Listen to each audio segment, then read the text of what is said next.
आता एक अवघड प्रश्न विचारते, बघू कोण उत्तर देते. जर आपण पाणी उकळलं म्हणजेच गरम केलं आणि तेच पाणी गार केलं, उकळलेलं गरम केलेलं पाणी गार केलं आणि त्यामध्ये जिवंत मासा सोडला तर तो जगेल का मरेल? मरेल. बरोबर.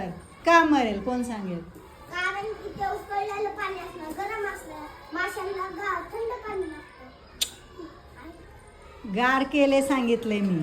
गरम केलेलं पाणी गार केले आणि त्यात मासा सोडलाय.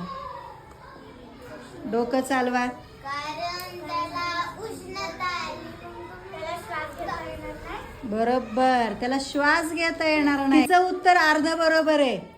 त्याला श्वास घेता येणार नाही, तो गुदमरणार. का श्वास घेता येणार नाही त्याला? त्याला काय लागतं? ऑक्सिजन कुठं असतो? पाण्यात. जेव्हा तुम्ही पाणी उकळवता तेव्हा त्यातलं ऑक्सिजन नष्ट होतो, निघून जातो. मग त्याला ऑक्सिजनच नाही मिळाला तर तो कसा बरं जगेल?